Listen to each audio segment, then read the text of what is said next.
And what I'd like to do in this quick time period this morning is entertain you a little bit and maybe inform you just a bit, and then intrigue you, hopefully, to ask me some questions. I'll share some simple marketing guidelines. I'll share my opinions on some strong marketing things that happened in my career, in my involvement.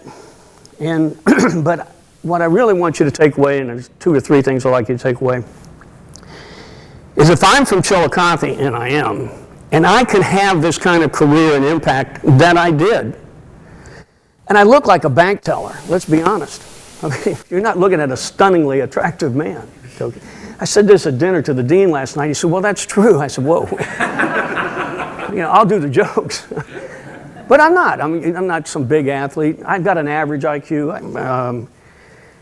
But to get honored by CHS and speak in front of you is a pretty big deal to me. All right, so here I am. I'm from Chillicothe. My dad died in Christmas of 1963. He was in a class of 40 from Chillicothe, and we moved here. So my mom graduated in 40. I had 4 aunts, 3 uncles, 2 brothers, and a brother-in-law, all graduated from CHS. I graduated in class of 66, which was the only freshman class at the then new high school, okay? 333 kids graduated the year. I graduated 167th in my class. So we're not talking to any Rhodes Scholar here, okay? I worked at the Dairy Queen on High Street my junior year. I worked at Central Pharmacy my senior year. Every Saturday night I went to Aders Lake. I danced, as they used to say, my ass off. I thought I had some tremendous moves. I have a jukebox in my house. I still think I've got the moves. Yeah, I played drums for VK and the Vagabonds. We had 4 songs. We played them over and over, okay? We opened the new YMCA. Big deal. I worked at the Mead every summer. I went to the University of Kentucky. It took me 6 years. You had to have a 2.1 ACUM to graduate. I had a 2.12. I had 12 of the best friends that anybody on this planet could have right here in Chillicothe. They went to med school, Vietnam, prison, weddings, AA, reunions. They were everything to me. And in my opinion, they were part of my upbringing. They made me, good or bad, funny or not, with this average IQ and average looks, they made me. I love Chillicothe. My biggest question then was, why do I have to leave? I had it made, but I did have to leave. I had to grow up. So I met Jane. She's the adult. Her family moved here. They were a big deal. They moved here with wherever. We got married at a ripe old age of 21, excuse me, Walnut Street Methodist Church. Her dad was real excited we got married. First 7 years I was married, he called me Larry, okay? And everybody thought that was funny, but he didn't. So it was time for me to get a career. And a big deal then was to get a job where you had to wear a tie. So that meant you were on your way and be responsible. So I got a job, and here I'm building my story now. I got a job with the Gillette Company, which was huge for me because they had a professional sales training program. We actually went to Chicago and stayed at the Merchandise Mart for a week or 10 days. I had one suit. It was a green cricketer suit. I wore it every day, and with pride. But when I was with Gillette, I learned how to read people professionally, how to be rejected, how to have perseverance, resilience, the value of patience. Everything's not right now, and unfortunately, everything is not about me all the time. So I did this for a couple of years, and I got promoted to the home office, and we moved to Boston as a writer, which made no sense. But here's what I took away from Gillette when I look back at this thing. They sponsored the Miss America contest every year, which just blew me away. And they took this picture of Miss America, and they put it on point of sale next to our products, and our sales went through the roof. Well, being from Chillicothe with this average IQ, I mean, this is just like, wow, is this smart or what? And then they sent Miss America to work with sales reps all around the United States. They sent her to me in Indianapolis. It's like, that's right, me and Becky King riding around Naptown looking at displays. That's it, me and Miss America. Blew me away. But I kept that in the back of my mind, that display and that association, and I joined the Miller Brewing Company, which sounds pretty cool. I sent out resumes. I was begging to go to work for the Miller Brewing Company, and I had like 5 interviews, and they finally said, yeah, okay, fine. Here's why I wanted to join them.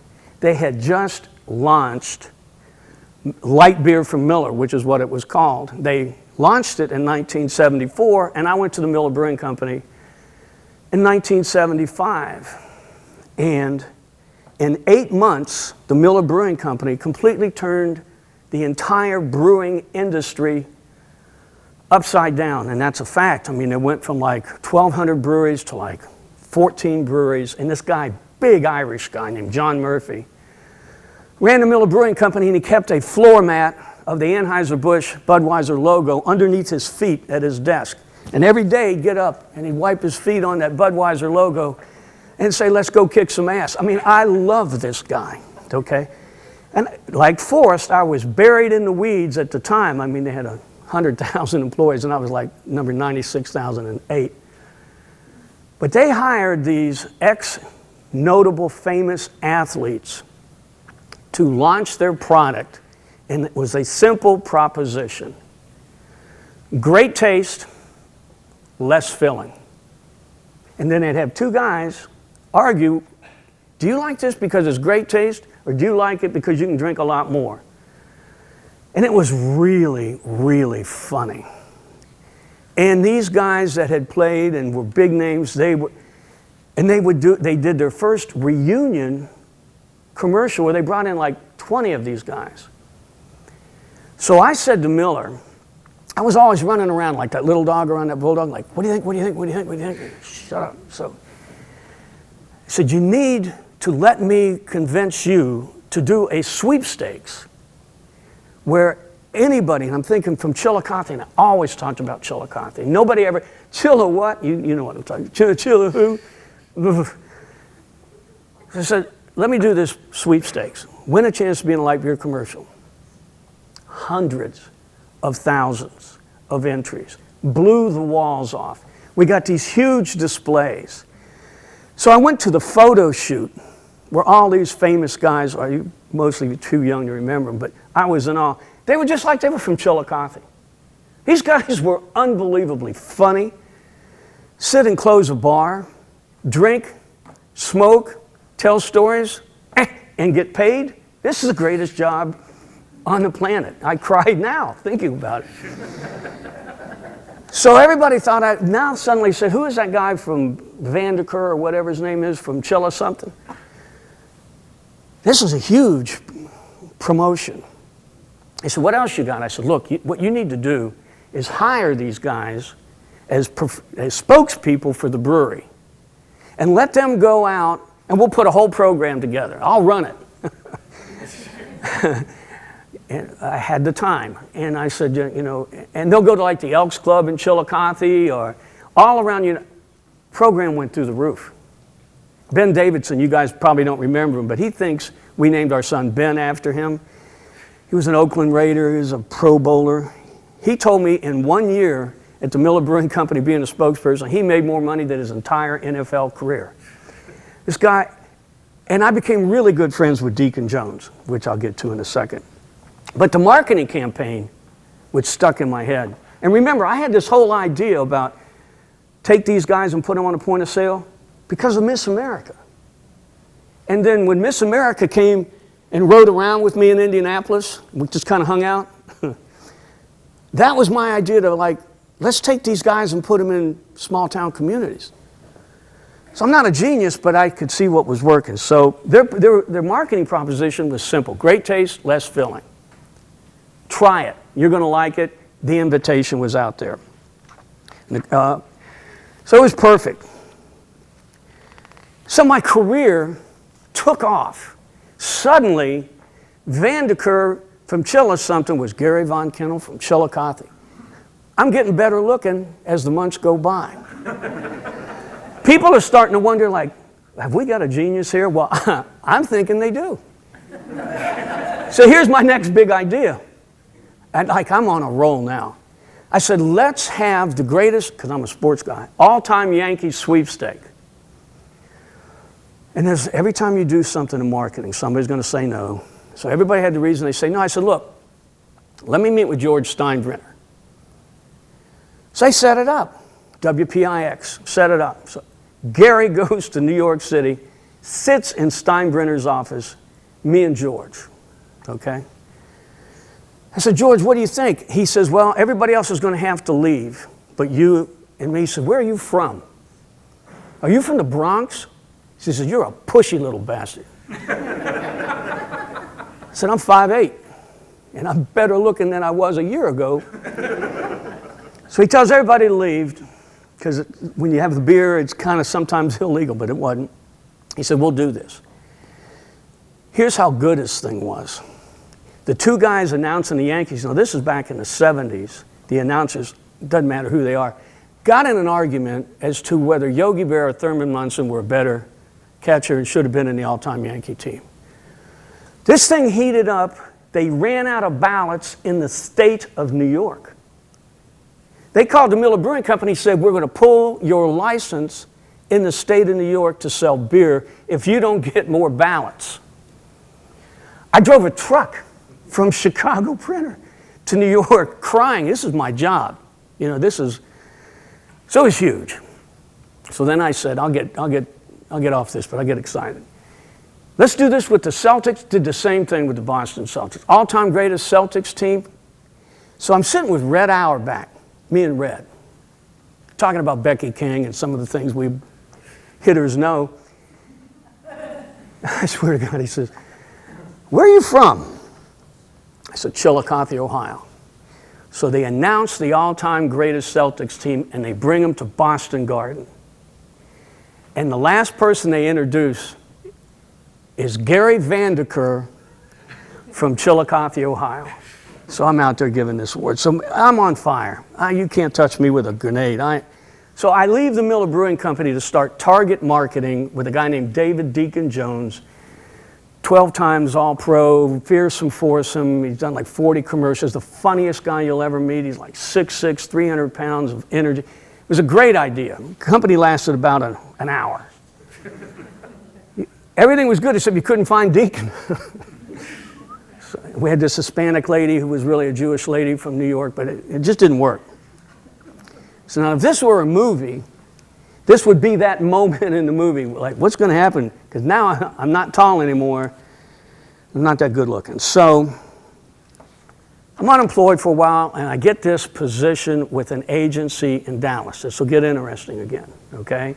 After a couple of months, perseverance, anguish, all these big words, Tracy Locke Advertising needed a sales promotion pro, which is what I was called at that time, in order to win the Pepsi business nationally. The guy who ran the Pepsi business was a guy named Roger Enrico, told the guy who ran Tracy Locke, you get a sales promotion guy, I'll give you, you won't even have to pitch. I'll give it to you. He was on fire. Pepsi was on fire because they just did this thing called the Pepsi Challenge. Which tastes better, Pepsi or Coke? Do any of you remember they had these little booths? They televised it. Well, here's a clue. Pepsi always tastes better because they had more sugar. And you only got one sip. So everybody was taking one sip. Oh, my God. So Enrico wanted to do this, explode this program all across the United States.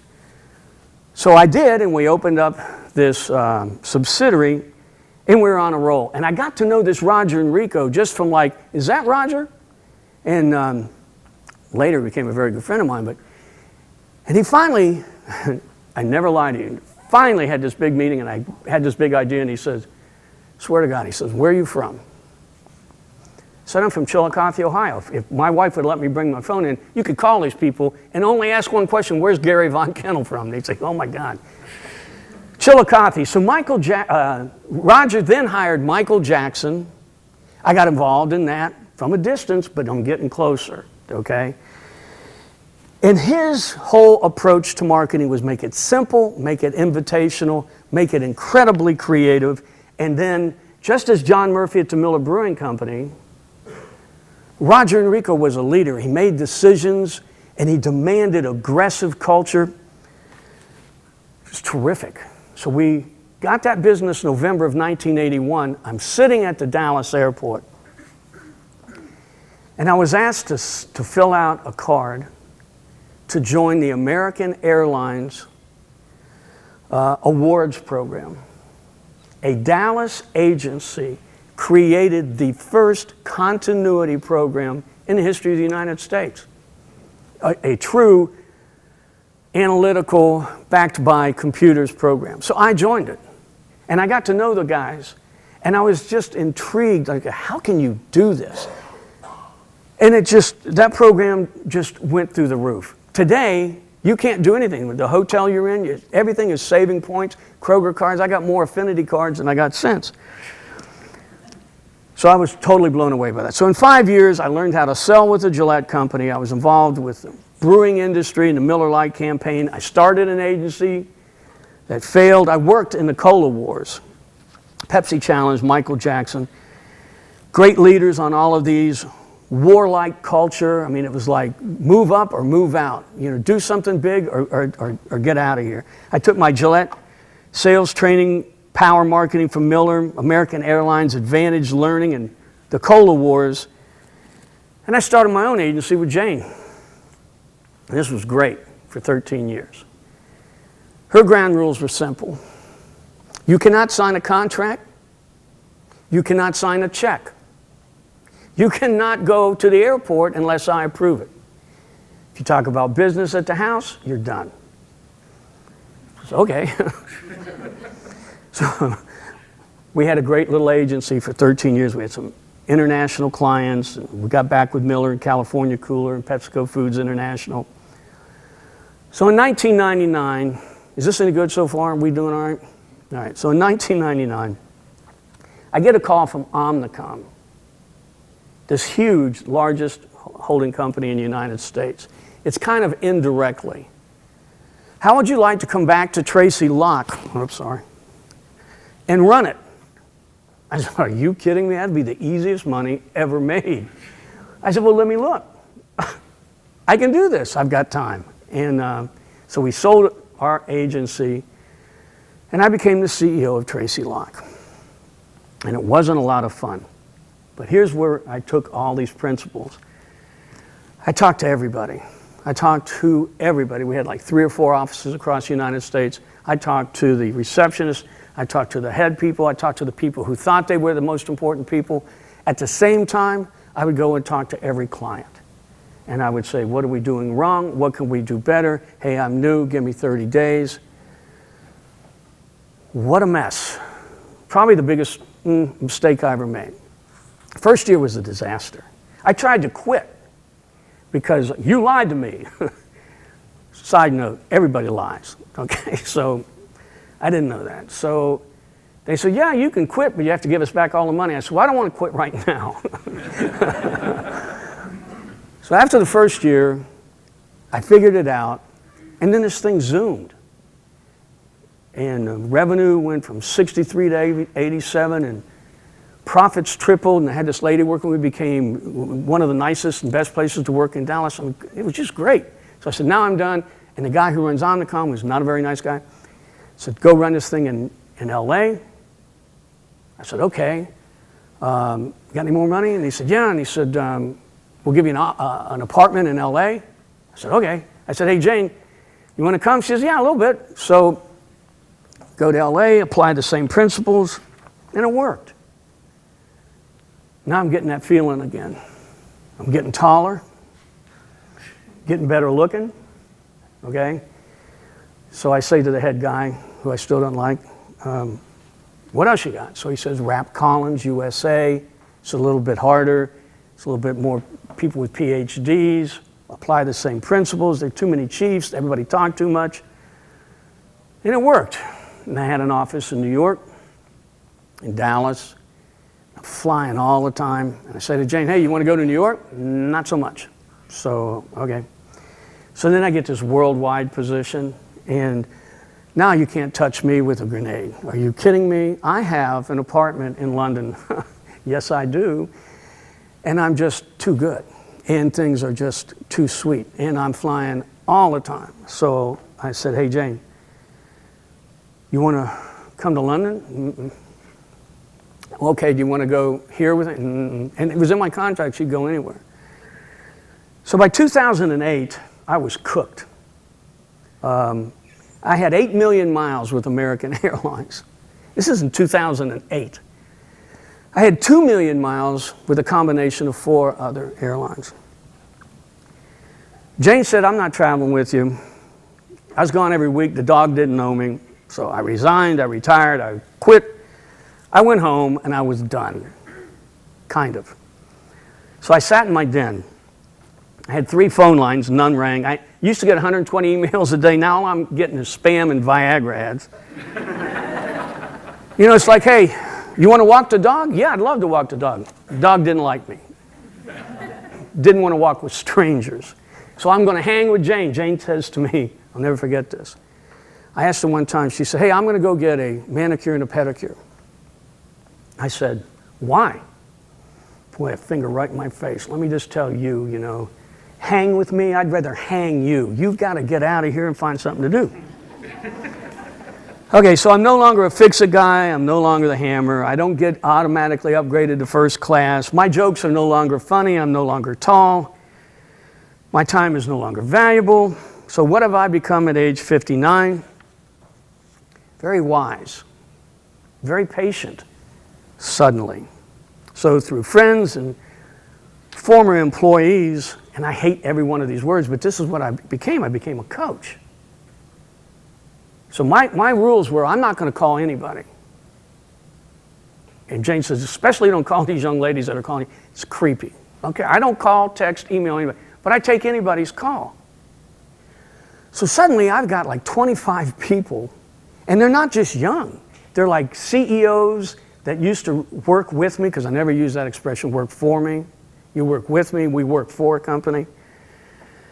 So they're asking my opinion, they're asking my advice, they're asking for a connection.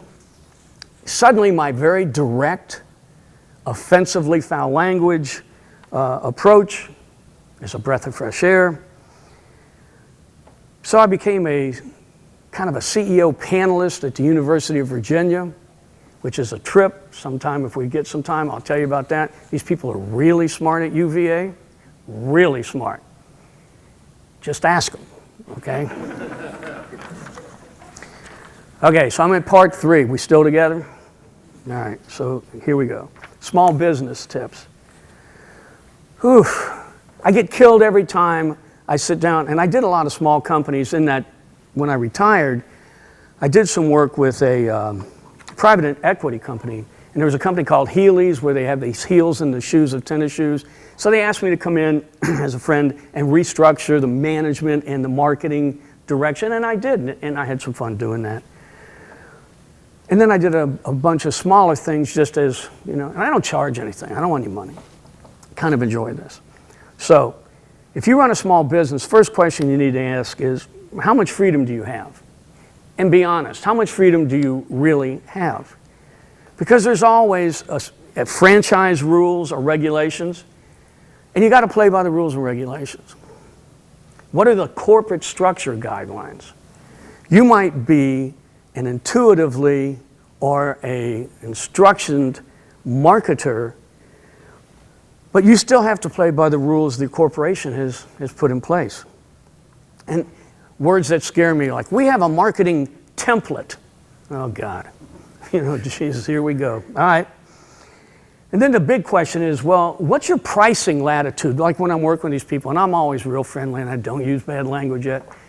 And so, could you do this or could you do that? Well, if you really have franchise rules or corporate guidelines or marketing templates or pricing structure, my first thing I'd say to you is know what you can do and know what you cannot do, so you don't have a stroke or you don't get shot. The king of all tips is simplicity rules. One of the problems when you're in marketing is that everybody thinks they're in marketing. I kid you not. Watch a TV commercial and listen to everybody. That sucks. That's okay. Who are you? That really drives the message. Based on what? So everybody's an expert. So if you are in charge of marketing at a small business thing, you got a tough problem.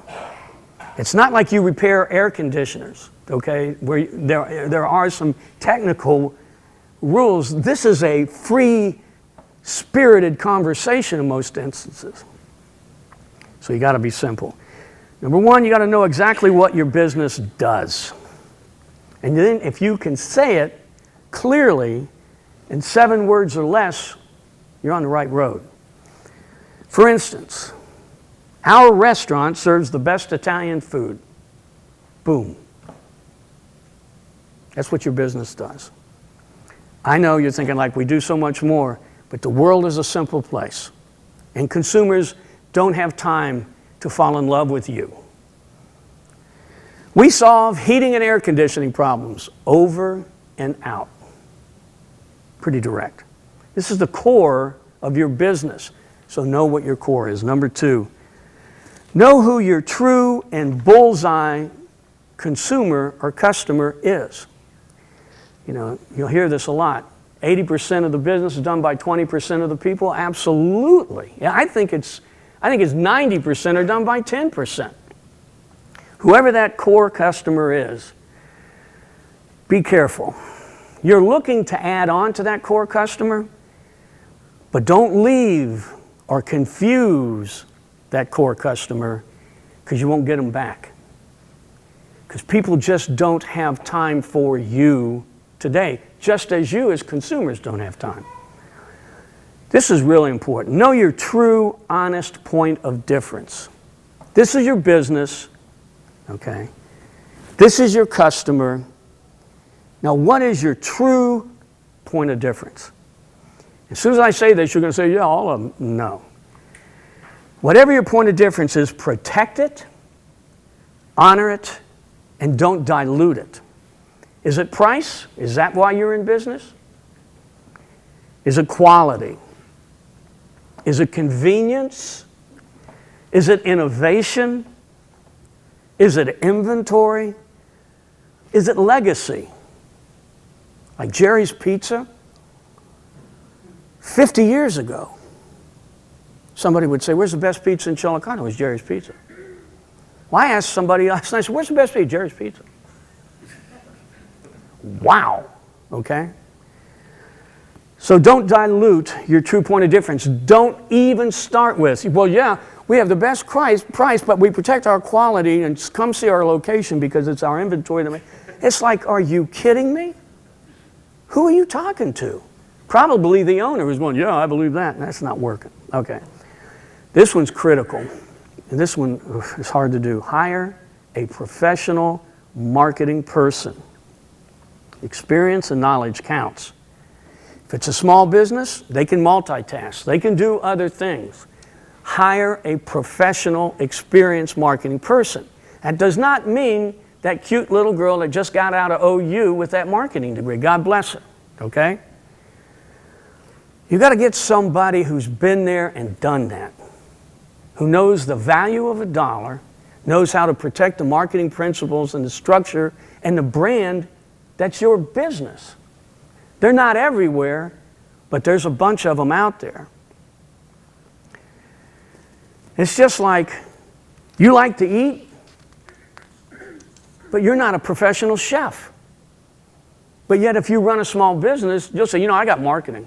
I did this thing in Charlottesville with this company. I won't go there. But I knew about halfway in, I had these UVA students, and they're really smart. I thought, boy, this isn't going to work. Because the guy who ran sales couldn't wait for me to shut up to tell me that since he worked in a design studio in New York City when he was 25 and he's 50, he pretty much knew everything he needed to know about marketing. I said, well, God bless you. Not a good idea. You value money, but you're not a CPA. So if you're not a true marketing person, try to get one if you can. Okay, number 6, and probably the most important. Of all the advertising tools and mediums and however you want to call it, the most important one is the website. It's just the most important marketing tool you have. And it's the most abused marketing tool. Because usually you end up hiring some young guy or gal to come in and develop your website. And they are just cool, and they have that pounding music, and they like a lot of colors, and they like a lot of flash. They said, we're going to make your thing just as cool. You don't need cool. You need functional. You don't want your customers to say, wait a minute, I cannot go out with you. I've got to get on this heating and air website. Oh my God, that's what I'm doing tonight. But yet, everybody's website is just like, woof. What you need in a website, in my opinion. Simple statement. Here we go again. Sounds familiar. What your company does. Simple. We do heating and air conditioning better than anybody. Referrals and testimonials. Number 2. And you got to constantly update these things. And a lot of you are sitting there saying, yeah, I know all of this. Okay. Word of mouth has always been just like Jerry's Pizza 50 years ago. It's still the same, but people, boom, get to your website. What do you do? Does anybody agree? Number 3, and nobody does this, drives Jane crazy. What are your hours of operation? It's buried.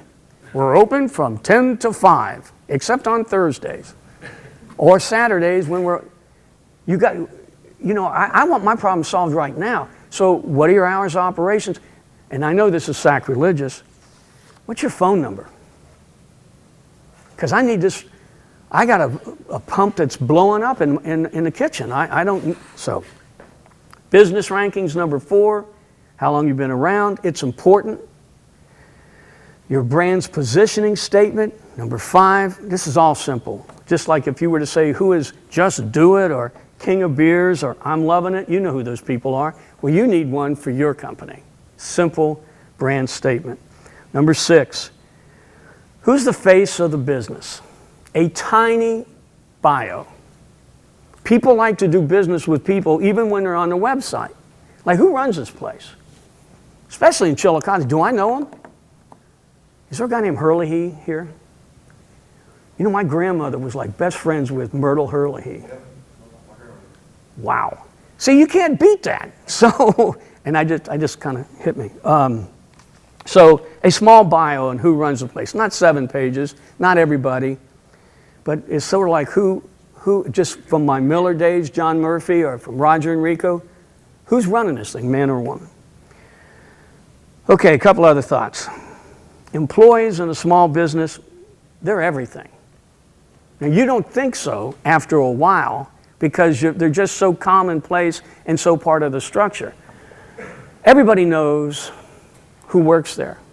They are your brand when they're walking around this community. We were at the country club last night. It was funny. There is the table, and there was. And that's the power table. I don't know who these people were. I saw Jackie Burno. You can call him Doctor or Jack. He's Jackie to me. He was my neighbor. And there's Jackie Burno at a power table, and he's a doctor, and I get it. And that's important because he represents that hospital, or he represents the medical. So who works with you at your place and who runs the place, absolutely incredible. Roger and Rico from the guy I talked about at Pepsi, and this is 25 years ago. His salary, $1 a year. Everybody knew that. And the salary they were going to pay him, he put into an employee scholarship fund. Jerry Jones, the owner of the Cowboys, we lived in Dallas forever. It's not working as the face of that brand, because women can't stand him. And they shouldn't. What a clown. And he's running this marketing thing. Who do you think runs the budget of every household? Jane says, write this down. You're never going to that stadium. And I never have been. Okay. Things that I avoid. Multi-sponsorships. You look at these shirts. There's a million logos and a million names, and they're really nice, and I get it, but they don't help me. So I don't like multi-sponsorships. I like taking care of my business. Number two, it's redundant. Uncle Bob is in charge of marketing, and that's what you get. God, we went to Phillips 66 in Bartlesville, Oklahoma one time to pitch to the guy who was in charge of marketing. And Phillips 66 at that time, guess, they could care less about marketing. And the reason you knew it is when you went in there, this guy, we had to wake him up. Seriously. Hello? It's like, he was in charge of marketing because they didn't care. Complicated websites, it's a tool and it's not an entertainment destination. Multi-message marketing, which is what you see a lot of. We have the best sushi at my Mexican restaurant, and it's half off. Yes. All right. Things that I endorse, promote, or invest in. Number one, a straightforward business proposition with a clear point of difference, simple and effective marketing, hands-on and clearly focused leadership. Okay, I'm heading down the stretch here. So, what about today? What about Chillicothe? What would I do if I were back in Chillicothe as a marketer? Well, first of all, I'd be divorced. And she'd get the dog. Okay. So I'd be this rather attractive guy running around, and my three things I'd want to re-energize, I'd want to renew, and I'd want to rediscover. I pull into Chillicothe every time I drive around, it just kills me. I love this town. What's going on here, folks? So, as a marketer, I would jump all over the Chillicothe Country Club. Are you kidding me? It's an icon. My grandmother managed that place for like 30 years. Every time I came home from Chillicothe, we went up to the country club to see all my relatives. The cooks, the bartenders, they were all like aunts and uncles to me. It's screaming for a redo. This city is desperate for a upscale but hometown white tablecloth restaurant. This is a big idea. I'd bring in a New York ad agency. And before I brought them in, I would talk to businesses. Now, you got to talk to the hospital, you got to talk to OU, and I'm sure there's somebody else that's big. It's all changed. But I said, look, let's bring in somebody that can, in a forum, and we pay them, but we'll get a deal, who can really talk about what is effective social media. I don't have time to go there. I'm involved. I'm on the board of a social media company, social marketing in Dallas. Scary. And what is the current situation for new media strategies, social media, marketing and management, insights, emerging markets, and today's demographics?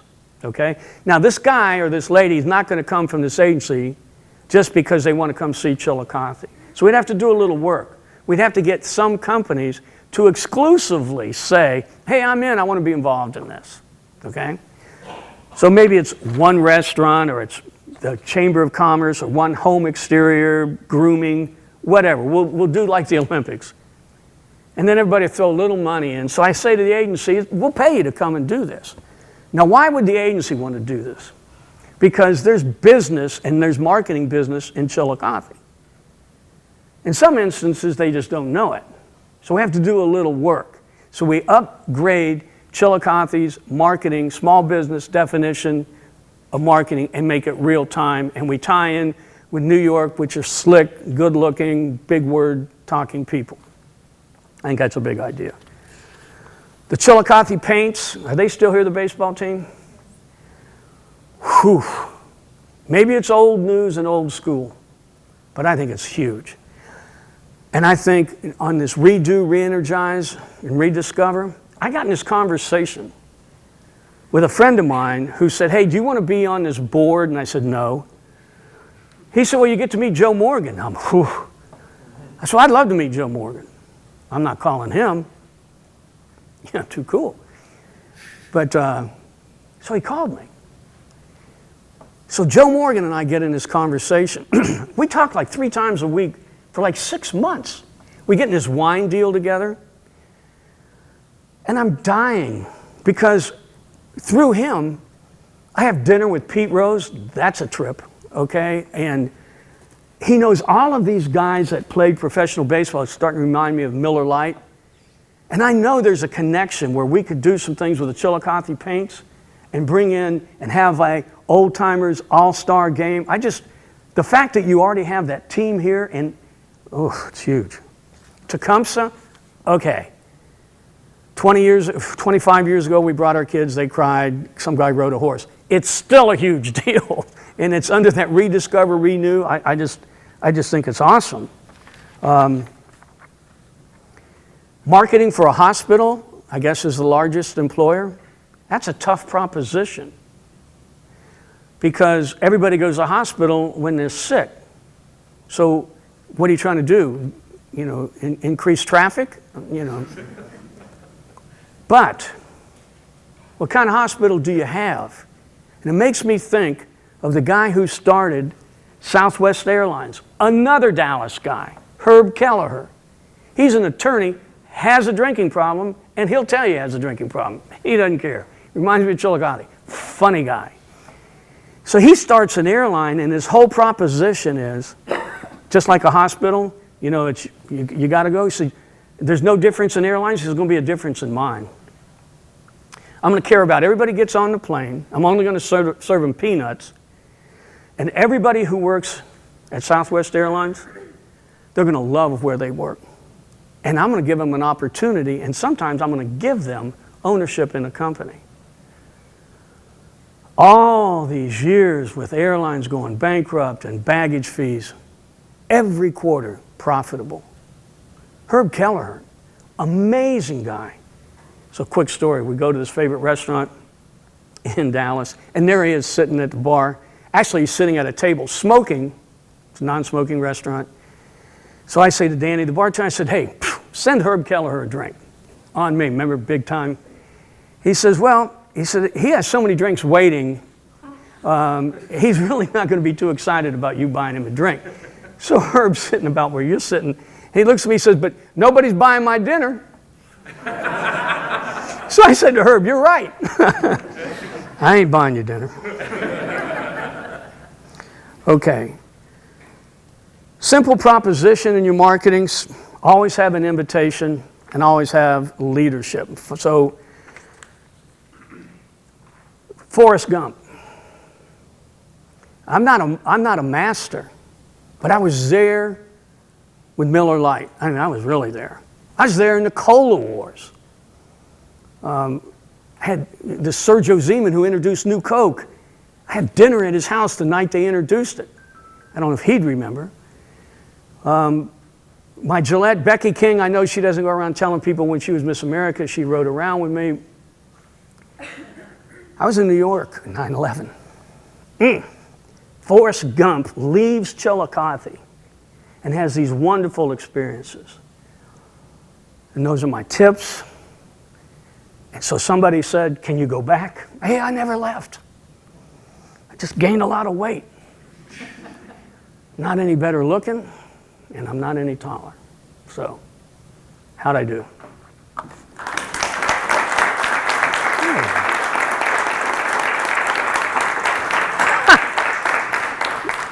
Anybody have any questions?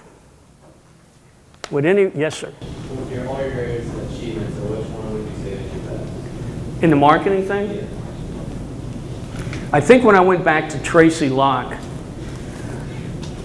that first company from Omnicom, there were 4.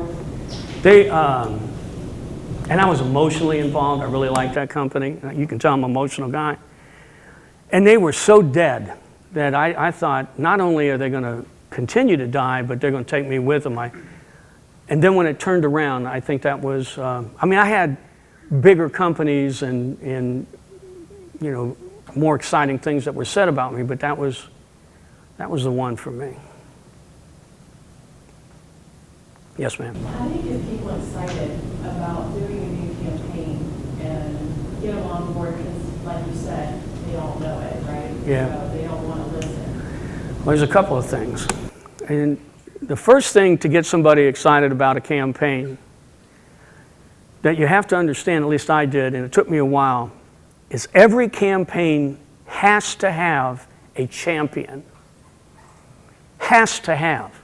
Somebody has to be known as, hey, that's Gary's campaign. And then the reaction is, oh, geez, oh, God. All right, what? What do we have to do? Because they know I'm going to beat and pound and hound. Or it's Jane's campaign. Oh, it's just going to be really smart. It's going to be really nice. It's going to be intellectual. It might really work. You have to have a champion. The first thing I would do as a champion is I would get a little research working. And you don't have to have tons of proven formula research. You just have to, especially with the internet, talk to 50 customers of yours that you can say represent 5 categories, so 10 in each. And then that supports your campaign. And make sure that you can't get beat financially. Because what usually kills a campaign, in my opinion, is we can't afford it. It won't work. You don't have enough research. Or we keep delaying the meetings and delaying the decisions, and you'll change your mind. You won't be a true champion. Now, that's a pretty simple answer, okay? But that approach probably worked for me 90% of the time, until I got to power. Boy, did I love that power, too. Man, I kid you not. Whew. First time I realized they're waiting for me to say yes or no. Liked it. How do people get going, young people that just have a OU with a marketing degree or something? How do they get their career going? The reason I chat with UVA students and all these other young people is exactly that point. And what happened is, I have 2 sons. One I call a prince. He's perfect. He went to Kenyon College. He played sports, all A's. If he walked in here, you'd say, good-looking guy, all right? I have another son. I love him, too. He owns my heart. But the prince goes to Kenyon, comes home, and he's going to go interview. So I just said, I happen to be home, well, let's just do a mock interview just for a second. Just humor me. I'm your old man. I paid for everything. Let me just ask you a few questions. Terrible. Terrible. I had a stroke. I said to Jane, I said, he doesn't know how to interview. She said, well, yeah, he does. He's perfect. I said, he might be. But he's not going to get a job. So what I do at UVA and other places is I meet with probably students at 20 or 25, and I tell them 5 or 6 things that's going to happen to them when they go looking for a job or when they get their first job.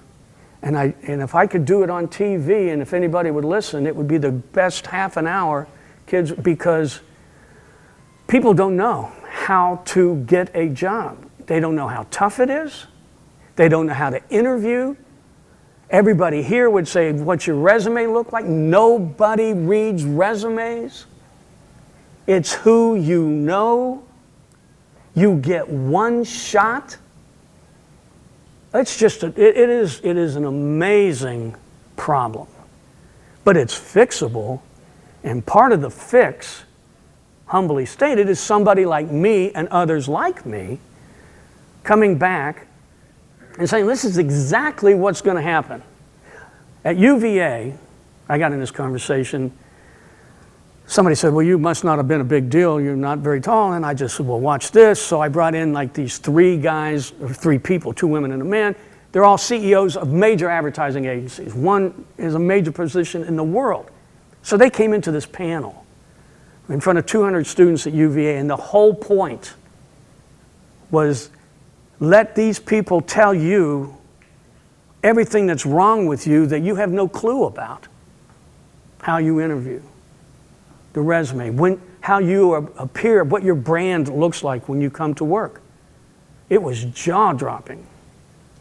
We had a post thing, whatever you call it, let's all go out and have coffee or something. You couldn't beat these kids off with a baseball bat. They followed me home. Because they need to know this. It's a huge problem. I don't know if that answered your question. Myrtle Hurley. I'll never forget. If I put my email and phone number, would anybody call me or email me? Absolutely. Does anybody have a question? I'll tell you. I'm not taking your call. Yes, sir. Examples of coming into organizations and turning those around. How did you do that? Was it a guiding philosophy? Yeah. Did you just coon house? Oh, no, God. Thank you.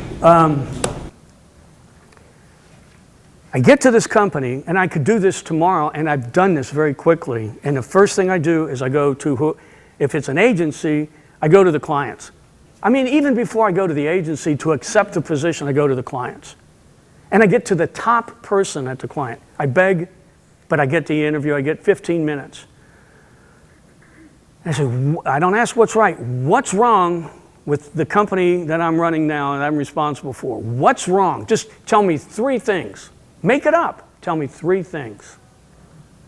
And if I get to 4 clients, and I do because I'm zooming, amazingly, they'll tell me 3 things and they're all the same. It's just simply amazing. Then I get to every management person that I can get to, and if I got the power, it's amazing how they'll be accessible. And I only ask them 3 questions. Hey, what do we do here? How are we doing? What are you doing to make this company better? And I smile like a jack-o'-lantern because people think I'm going to come in like Genghis Khan or something, you know? So I'm laughing, and I say, you got to answer these questions as quick. Everything's quick. I don't have time. Then I say, okay, I got it. I've talked to the clients. This could be in a total of a week if everything fell, and never does. So these are the problems this agency has. This is the solution that we're going to do. There's just 3 things. We're going to fix these problems. Now, I won't go around the room, and it could be all of y'all if you worked, but some of you don't get it. Some of you think you're more important than the business. Some of you don't believe these are the problems. Some of you want to have meetings, okay? Some of you want to do interviews or surveys. What we're going to do is this. Now, let me promise you, I want you to be here in a year. And I mean that from the bottom of my heart. If you don't buy this, you won't be here tomorrow. So the first company, the top 19 people, God, this was awful. Of the top 19 people, and they had offices in Connecticut, Dallas, New York, and someplace else, 17 of them had to go. It was almost a rebellion. It was a terrible year. But I had 3 of them say, not only are you going to fail, you're over your head, the height thing, and you can't do this without me. So I shot them all. They shot themselves the way I look at it. And I promoted from within, because there's always some young person dying to play who just wants to do things for the team, wants to get it right, wants to make a little bit more money, have a little bit more responsibility. We turned it around. It worked. I was still a nice guy. Anybody else? Yes, ma'am. In talking about going to the internet or someplace simple to poll your customers Yeah. and find out, if the response that you get from the top brass is constantly, those are anecdotal, pieces of evidence that you're coming back. How do you convince the manager in your company? Oh my that, God. 50 people from several different counties that you have. Yeah. That's what they're saying. How do you say that's what they're saying? This is amazing. So with these UVA students, I go to work. I won't name the company because I really can't pronounce it. It's a heating and air conditioning company in Charlottesville. And it's owned by this old guy who is just a prince, okay? And he absolutely loves me, loves my reputation, loves my style, and he loves these chicks. There's 3, so he thinks this is great.